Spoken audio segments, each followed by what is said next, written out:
Floyd, a speech and language pathologist and certified brain injury specialist here at Joaquin Valley Rehabilitation Hospital. Here at the hospital, I serve on an interdisciplinary team, and as part of that team, I often get to treat patients who have had a traumatic brain injury, also called a TBI. TBIs can cause changes in cognitive, behavioral, mental, and physical functioning, and sometimes those changes can be short-term, but sometimes those changes can be long-term too. And depending on the severity of those changes, a person who has had a traumatic brain injury may require a caregiver after their injury. That caregiver is sometimes a parent, sometimes a spouse or other significant other, sometimes it's a sibling or another family member or loved one, but no matter who it is, we know that being a caregiver is a tough job. And oftentimes when you're a caregiver of a patient who was previously independent, that change can be especially hard. So as part of our program here at the hospital, we provide caregiver education. And sometimes that caregiver education is really hands-on, physical education as far as how to help that person move or address their mobility challenges in the house or community. Sometimes that caregiver education is how to help that person complete their activities of daily living safely but as independently as possible, things like showering or getting dressed.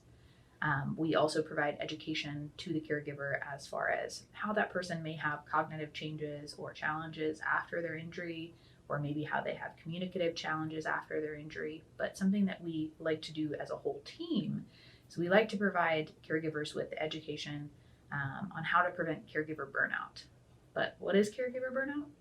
Caregiver burnout is the mental, physical, emotional exhaustion that sometimes accompanies being a caregiver, especially in cases when the patient or person has had a traumatic brain injury. Caregiver burnout can also be accompanied by changes in the caregiving style of being very positive and encouraging to being very negative or indifferent. Caregiver burnout can be made worse by feelings of guilt, by feeling a lack or a loss of control over resources or time or money. It can be made worse by feelings of constant self-sacrifice or the lack of ability to have appropriate self-care as the caregiver. So some common signs of caregiver burnout that you might recognize in yourself if you're a caregiver or someone else if you're close to a caregiver: changes in sleep patterns, feelings of emotional or physical exhaustion, irritability, feeling blue or depressed or hopeless, changes in appetite, weight loss, weight gain, feelings of just general depression, failure to stay in bed when ill, postponement or failure to make medical appointments for yourself, the caregiver. And as healthcare professionals, we know how important it is to prevent caregiver burnout, not just for the person with the traumatic brain injury, but also for the caregiver themselves. So some things that you can do to prevent caregiver burnout: seek out help through family, friends, local resources, respite care, support groups. There are lots of resources here in our community. Reach out to your healthcare providers and they can connect you with some of those resources.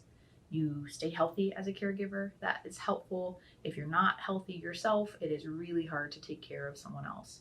Identify coping strategies, things like taking a walk, reading, listening to music, anything you can do to give yourself just a moment of self-care.